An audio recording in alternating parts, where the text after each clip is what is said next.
जय जोहार, नमस्कार। दैनिक छत्तीसगढ़ चैनल देख रहे हैं आप। मैं हूं आपके साथ अभिजीत कुमार और करते हैं आज की खबरों की शुरुआत सबसे पहली बड़ी खबर के साथ। इससे पहले छत्तीसगढ़ से अगर आप और देखना चाहते हैं रोजाना छत्तीसगढ़ के समाचार तो नीचे लाल कलर का सब्सक्राइब बटन दिया है, जिसे दबाकर चैनल को आपको सब्सक्राइब करना है।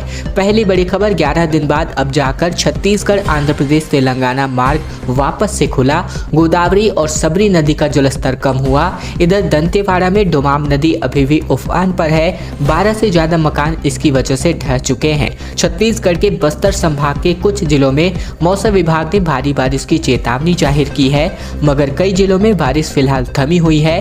अच्छी बात यह रही कि गोदावरी और सबरी नदी का जलस्तर भी अब कम हो रहा है, जिससे 11 दिनों तक बंद रहा नेशनल हाईवे 30 वापस से खुल चुका है। सुकमा जिले के कोंटा के रास्ते छत्तीसगढ़ को आंध्र प्रदेश और तेलंगाना से जोड़ने वाली नेशनल हाईवे से अब बीते दिन आवाजाही शुरू हो चुकी है। बाढ़ के पानी में फंसे वाहन चालकों को अब जाकर राहत मिली है। दरअसल बात करें तो सबरी नदी में बैक वाटर की समस्या बनी थी और इसकी वजह से कोंटा से लगे आंध्र प्रदेश के वीरापुरम में नेशनल हाईवे 30 पूरी तरीके से जलमग्न हो गई थी। सड़क पर लगभग 6 फीट तक पानी चढ़ चुका था, जिससे कोंटा के रास्ते छत्तीसगढ़ का आंध्र प्रदेश और तेलंगाना से संपर्क पूरी तरीके से टूट चुका था। 11 दिनों तक सड़क के रास्ते दोनों तरफ वाहनों की लंबी कतार लगी रही। इनमें ट्रक चालकों की संख्या सबसे अधिक थी। ट्रक चालकों की माने तो उनमें 11 दिनों तक काफी परेशानियों का सामना करना पड़ा था। नई शिक्षा नीति को लेकर खबर, साइंस कॉलेज और गर्ल्स डिग्री कॉलेज में इसी सत्र से ही नई शिक्षा नीति लागू होने जा रही है। विश्वविद्यालय अनुदान आयोग ने इस सत्र से नई शिक्षा नीति लागू करने का निर्देश दिया है। कह दिया है कि राज्य में उच्च शिक्षा विभाग ने प्रदेश के ऑटोनॉमस कॉलेजों में नई शिक्षा नीति लागू करने का निर्णय लिया गया है। अटल यूनिवर्सिटी की कार्य परिषद ने ये निर्णय लेते हुए उच्च शिक्षा विभाग को भेजा था। विभाग ने बीते दिन हुई बैठक में बात करें तो साइंस कॉलेज और बिलासा गर्ल्स कॉलेज को नई शिक्षा नीति के तहत स्नातक के लिए तैयार किए गए ड्राफ्ट को पास कर दिया गया है। अब इसी सत्र से साइंस और बिलासा गर्ल्स कॉलेज में स्नातक की नई शिक्षा नीति लागू हो जाएगी। उच्च शिक्षा विभाग ने निर्देशित किया है कि छात्रों को प्रवेश देने से पहले ही सिलेबस तैयार कर लिया जाए। साइंस कॉलेज और जीडीसी में इस सत्र में प्रवेश लेने वाले छात्र और छात्राओं को नई शिक्षा नीति के तहत पढ़ाई करनी होगी। स्नातक अब 3 की जगह 4 साल का हो जाएगा। छात्र और छात्राओं को अगर 1 साल पढ़ाई करेंगे तो उन्हें सर्टिफिकेट दिया जाएगा, 2 साल पढ़ेंगे तो डिप्लोमा दिया जाएगा और 3 साल की पढ़ाई पूरी करने पर डिग्री मिलेगी। छात्र तीसरे साल में 7.5 CGPA हासिल करते हैं तो ही उन्हें चौथे साल के एडवांस कोर्स में प्रवेश मिलेगा, अन्यथा उनको आगे की पढ़ाई के लिए स्थगित कर दिया जाएगा। और अब बात कर लेते हैं, सफाई कर्मचारियों ने सरकार के खिलाफ मोर्चा खोल दिया है। अपने पूरे परिवार के साथ अब आंदोलन करने जा रहे हैं। दरअसल प्रदेश के अंशकालीन स्कूल सफाई कर्मचारियों ने भूपेश सरकार के खिलाफ मोर्चा खोल दिया है।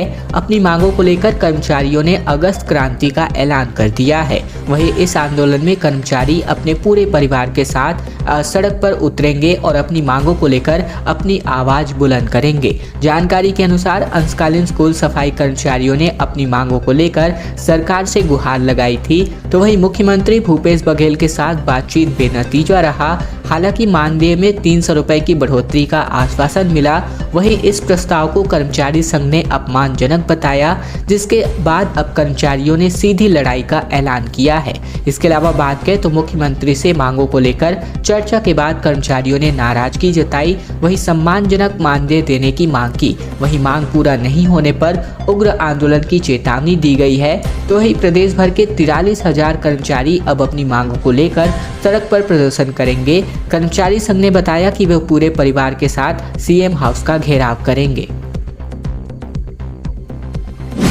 लोक सेवा आयोग की आने वाली परीक्षाओं में अब बदलाव होने जा रहा है। गृह जिले में परीक्षा केंद्र नहीं होने पर अब यात्रा भत्ता देने का आदेश जारी हो चुका है।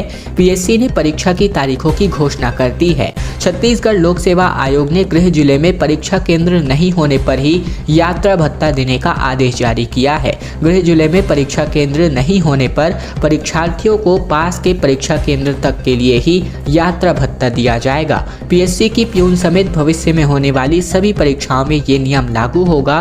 छत्तीसगढ़ लोक सेवा आयोग सामान्य प्रशासन विभाग में प्यून के 80 और आयोग में 11 पदों के लिए भर्ती परीक्षा लेने वाली है। पीएससी ने बुधवार को परीक्षा के तारीख और केंद्रों की घोषणा कर दी है। आयोग की अधिसूचना के अनुसार परीक्षा 25 सितंबर रविवार दोपहर 12 बजे से 2 बजे तक ली जाएगी। पीएससी समेत अन्य परीक्षा देने के लिए शहर से बाहर परीक्षा केंद्र तक आने जाने के लिए यात्रा भत्ता दिया जाता है और अब पीएससी ने गृह जिले में परीक्षा केंद्र नहीं होने की स्थिति में ही पास के केंद्र जाने तक के लिए यात्रा भत्ता देने का आदेश जारी कर दिया है। राजीव गांधी किसान न्याय योजना की दूसरी किस्त का भुगतान मुख्यमंत्री भूपेश बघेल ने किसानों के खाते में ऑनलाइन किया। मुख्यमंत्री ने 26 लाख किसानों के खाते में 1750 करोड़ रुपए ट्रांसफर किए। राहुल गांधी ने भी इसकी तारीफ की। दरअसल मुख्यमंत्री भूपेश बघेल ने बीते दिन न्याय योजनाओं के लिए 1750 करोड़ रुपए की अधिक की राशि जारी की। इसमें राजीव गांधी किसान न्याय योजना के तहत 2021 की दूसरी किस्त भी शामिल है।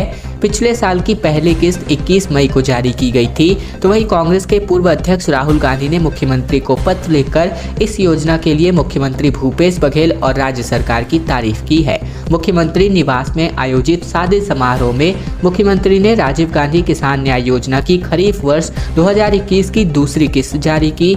इसके तहत 26,21,000 किसानों को इनपुट सब्सिडी के रूप में 1,745 करोड़ रुपए की राशि उनके बैंक खातों में ट्रांसफर करी गई है। इसके पहले 21 मई को योजना की पहली किस्त के रूप में 1,745 करोड़ रुपए का भुगतान किया गया था। मुख्यमंत्री ने बताया कि किसानों को फसल लागत मूल्य कम करने, उत्पादकता बढ़ाने, फसल विविधीकरण को बढ़ावा देने के लिए इनपुट सब्सिडी की ये राशि दी जा रही है।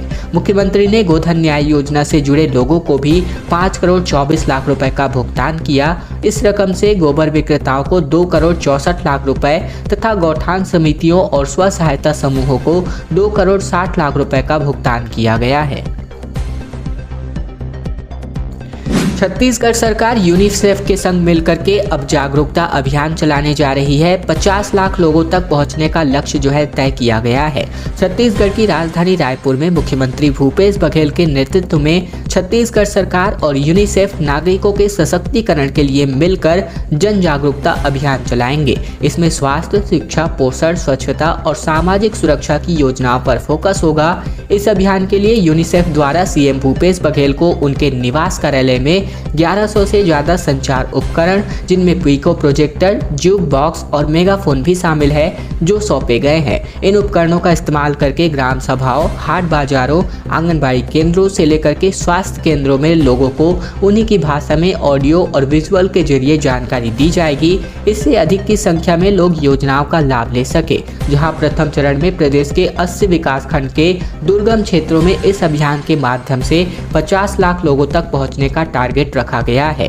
इस दौरान सीएम ने छत्तीसगढ़ के दुर्गम क्षेत्रों में स्वास्थ्य, पोषण और टीकाकरण के लिए राज्य सरकार द्वारा किए जा रहे प्रयासों के सहयोग के लिए यूनिसेफ को धन्यवाद दिया है। वर्षा और बाढ़ की वजह से 202 हेक्टेयर में सब्जी की फसल को नुकसान अकेले दुर्ग जिले से निकलकर सामने आ रहा है। दरअसल पिछले सप्ताह हुई जिले में वर्षा और शिवनाथ नदी में आई बाढ़ के कारण जिले के कई क्षेत्रों में सब्जी व धान की फसल पूरी तरीके से पानी में डूब गई थी। उद्यानिकी विभाग द्वारा वर्षा से सब्जी फसलों को नुकसान का सर्वे जो है कराया गया। वहीं कृषि विभाग द्वारा फसलों को हुए नुकसान के संबंध में जानकारी भी मंगाई जा रही है। उद्यानिकी विभाग के सर्वे के मुताबिक बात करें तो यहां पर वर्षा की वजह से जिले में तकरीबन 202 हेक्टेयर क्षेत्रफल में सब्जी की फसल को नुकसान पहुंचा है। उप संचालक उद्यानिकी सुरेश ठाकुर ने बताया कि पिछले दिनों हुई वर्षा और नदी में आई बाढ़ के बाद कई क्षेत्रों में सब्जी फसल पानी में डूब गई थी। बाढ़ का पानी उतरने और मौसम खुलने के बाद वर्षा की वजह से सब्जी को हुए फसलों के नुकसान का सर्वे कराया गया, जिसके मुताबिक धमधा ब्लॉक में तकरीबन 135 हेक्टेयर क्षेत्रफल में सब्जी के फसल को नुकसान पहुंचा है। वहीं दुर्ग ब्लॉक की बात करें तो 68 हेक्टेयर में सब्जी के फसल को नुकसान पहुंचा है।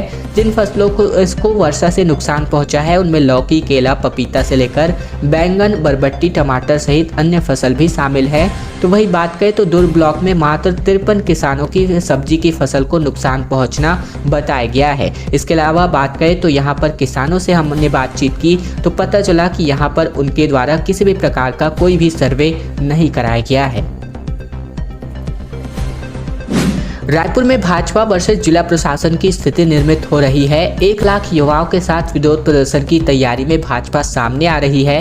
कलेक्टर बोले नियम तोड़ा तो यहां पर कार्यवाही करी जाएगी। 24 अगस्त को भारतीय जनता पार्टी राजधानी रायपुर में प्रदेश स्तरीय विरोध प्रदर्शन करने जा रही है। भाजपा का टारगेट है रायपुर शहर में 1 लाख युवाओं को जुटाना। बेरोजगारी, बढ़ते अपराध, नशाखोरी, बेरोजगारी भत्ता जैसे मुद्दों पर कांग्रेस सरकार के खिलाफ ये प्रदर्शन होगा। मगर अब प्रशासन ने इस तरह के कार्यक्रम को लेकर सख्ती बढ़ाने का ऐलान किया है। इस मामले पर भाजपा और रायपुर जिला प्रशासन के बीच खींचतान होती नजर आ रही है।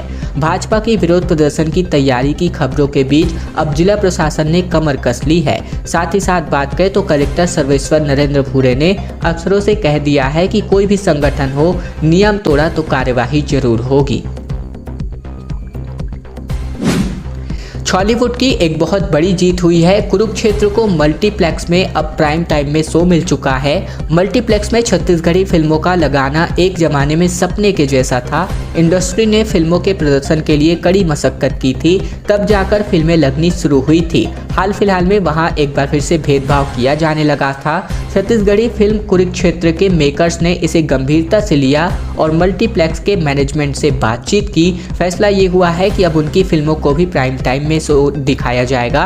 कुरुक्षेत्र के लीड एक्टर करण खान ने हमारी टीम को बताया कि हमारी फिल्म को मल्टीप्लेक्स की उस ऑडी में जगह मिली थी जिसका शो शाम को था और कुछ टेक्निकल फॉल्ट भी था। इससे हमने विरोध भी जताया था। मैंने और मेकर्स ने तय किया था कि इसके लिए बातचीत करी जानी चाहिए। बैठक में हमने सारी बातें रखी। इसके अलावा बात करें तो यहाँ पर जो है साउथ पैटर्न की यहाँ पर फिल्म के आधार पर कुरुक्षेत्र को बनाया गया है।